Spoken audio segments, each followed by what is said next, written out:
Alright, so this is where we were before. We want to turn this into what they call reduced row echelon form.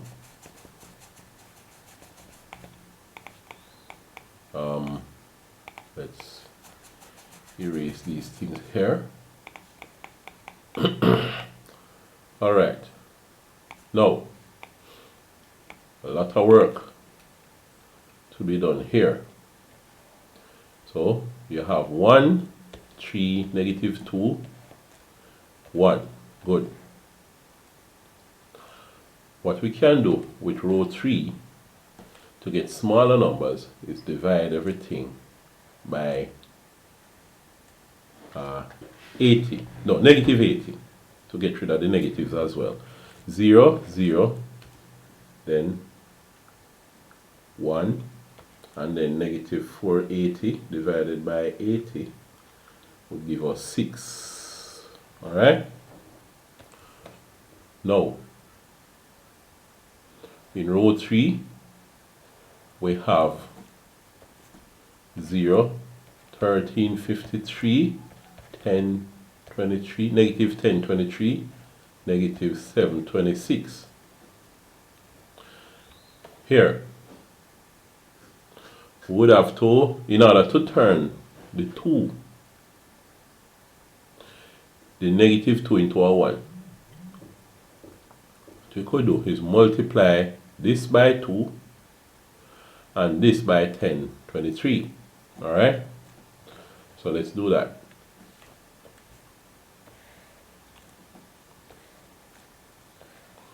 We have row 1 multiplied by negative 10, 23.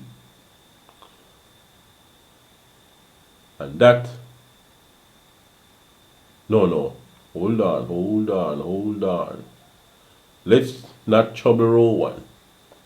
Let's trouble row 2. 1, 3, negative 2, 1. Alright? We have 0, 0, 1, 6. Let's look at row 2. What we can do is say row 3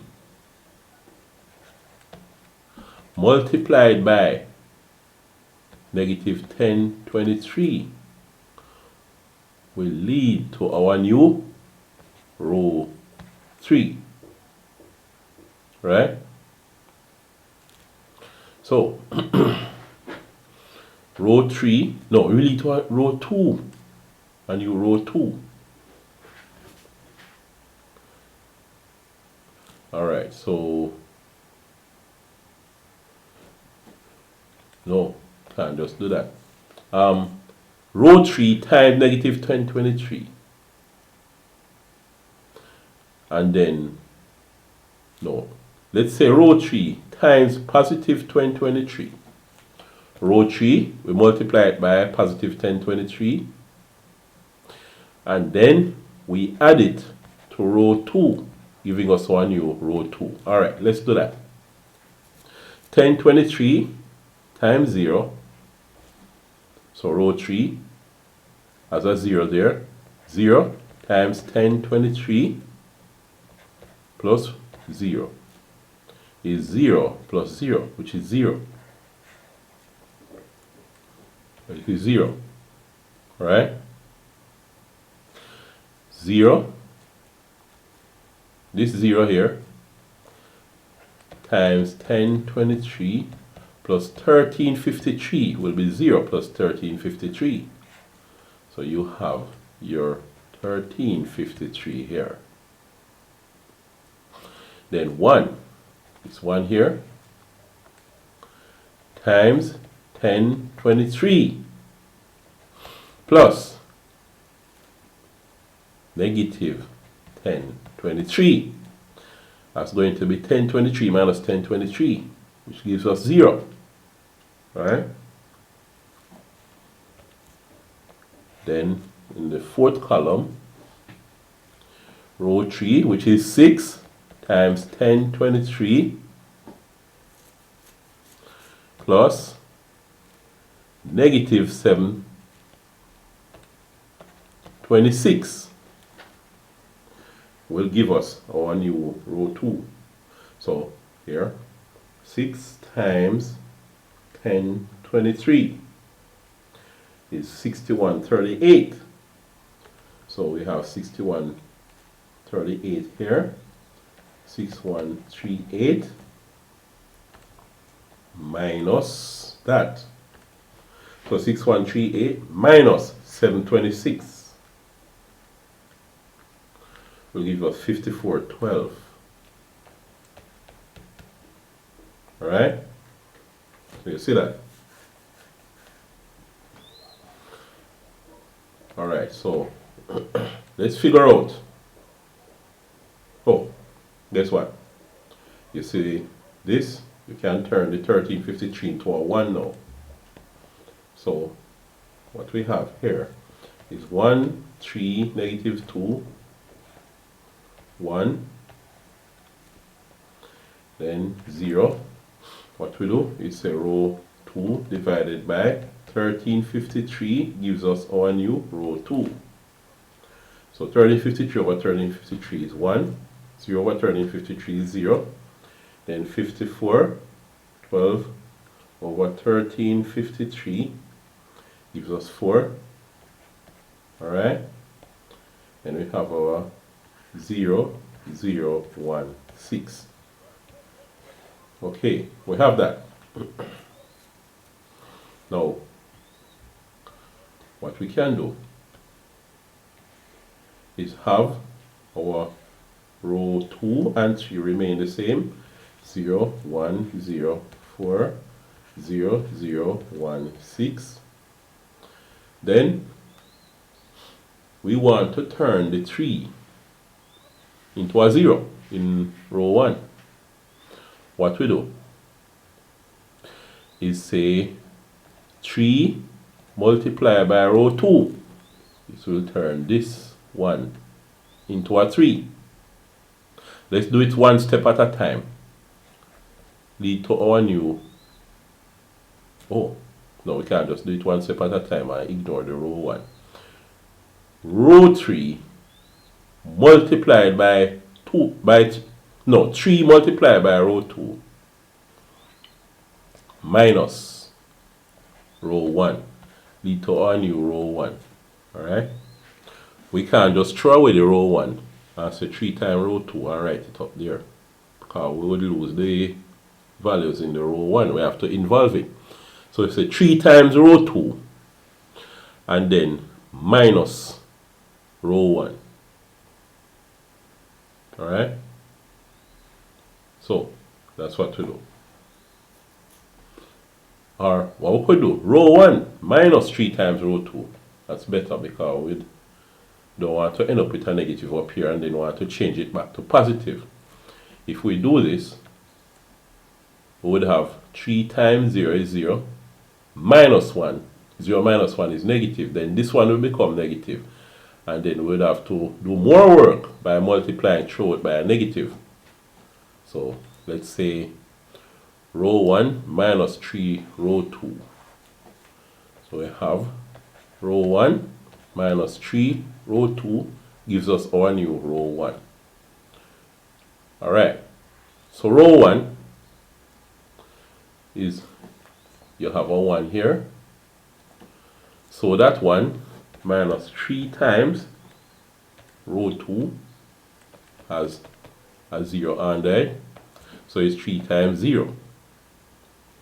So is 1 minus 0, because 3 by 0 is 0. 1 minus 0 is 1. So this one remains where it is. See that? After that,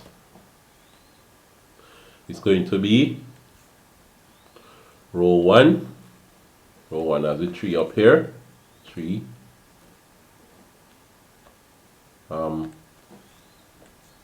Why this thing jump back here? My. So we have 3 minus 3 times row 2. This one here. 3 times that. So 3 times 1 will give us 3 minus 3. which is 0. So this 3 is replaced with a 0 here. See that? And then after that, what we have is row 1 has a negative 2 here. So you have negative 2.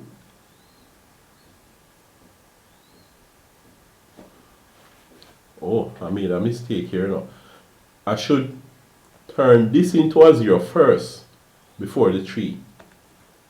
Right, that's what I should do. Turn the negative 2 into a 0 before anything else. Right? You have 0, 1, 0, 0, 0, 1. Alright. What we're going to do is say row 1 minus row 1 plus 2 row 3. What I want to do is have negative 2 plus 2 down here. So this negative 2 in row 1 will plus 2, turn this into a 2. So it's 2 row 3 will give us our new row 1. Alright? Let's go with that method. Row 1, we have a 1 plus 2 times row 3 with a 0 here. So 1 plus 0 is just 1. Then after that, we have our 3 in row 1. This is 3 plus 2 times row 3 is 0, which is 3 plus 0, which is just 3. Then negative 2 is, we have this in row 1, negative 2 plus 2 times row 3, which has a 1 in it. 2 times 1 is negative 2 plus 2, which is 0. See that? And then row 1 has this 1 here. 1 plus, and then 2 times 2 times 6, which is 1 plus 12, which is 13. So we're going to have a 13 here. Alright. After that now, we can work on this one. Row 2 and 3 are the way we want them. We have 0, 0, 1, 6, 0, 1, 0, 4. But for row 1 now, what we want to do is turn this 3 into a 0. So if we should multiply this by 3, we get 3 and then this 3 minus that new 3. So we're going to say row 1 minus 3 times row 2 gives us our new row 1. So row 1 has this 0 up here, this 1 up here, 1 minus 3 times row 2, which is this 0. But is 1 minus 3, 0, 0, 1 minus 0, and the 1 remains there. See that? After that now, row 1 with the 3 up here, 3 minus 3 times row 2, row 2 is 0, 3, with the 1 I should say, 3 times 1, which gives us 3 minus 3, which is 0. So our 0 is here. And after that, row 1 has a 0, is 0 minus 3 times row 2, 0, which is 0 minus 0, which is 0. So it's 0 here. Alright? And after that, row 1, which has the 13, minus 3 times row 2, which is 4. So 13 minus 3, 4 is 12. 13 minus 12 is 1, so it's 1 here. So this is now in reduced row echelon form. So if you write down the augmented matrix here in the equation form, you'd have a 1x plus 0 y plus 0z equals 1. So x equals 1. And here you have a 0x, which is 0, plus 1y plus 0z equals 4. And you have a 0x plus 0y plus 1z equal 6. So that's what you have. So this now is in what they call reduced row echelon form, which is the Gauss-Jordan elimination method, right? So that's what you have there.